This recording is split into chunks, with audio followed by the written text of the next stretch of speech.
Hello everyone and welcome to Sunup. I'm Lyndall Stout. We want to begin this morning with an update on the progress of Oklahoma's wheat crop with Jeff Edwards, our small grains extension specialist. And Jeff, you had the chance recently to kind of travel around the state and get an idea of what the wheat picture is. I did, and it's really a mixed bag out there. East of I-35 we had a wheat crop that was just kind of barely holding on. We've gotten a little bit of moisture, and I expect it to rebound and recover and look pretty good in the coming weeks. West of I-35, it's real variable, just depends on which part of the state you're in.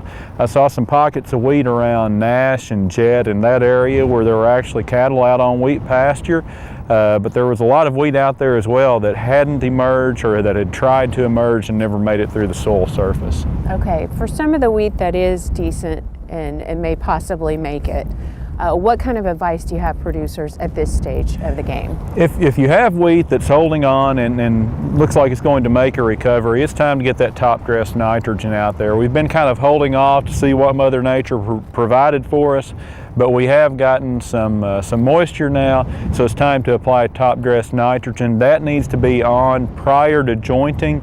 We're going to need to apply 2 pounds of nitrogen for every bushel of yield potential.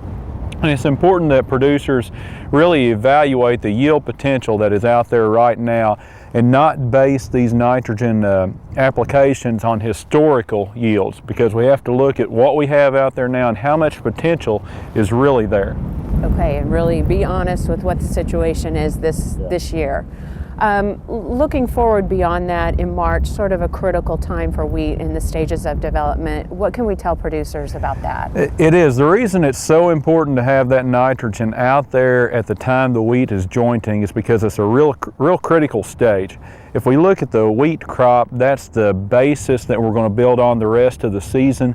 At jointing, our head size is determined, our number of potential grain sites is already determined, and how much leaf area we're going to have to go ahead and fuel the filling of that grain head is out there, and it's being determined at that stage. So it's a real critical time. It's important to have adequate fertility out there for those plants at that time. Okay, and hope for the best and hope for a little more rain, right? A little bit more moisture. If we can keep getting a few timely rains, maybe we can see the wheat crop through in the parts of the state that we actually have a stand. Okay. Jeff, great advice as always, and we'll see you again soon.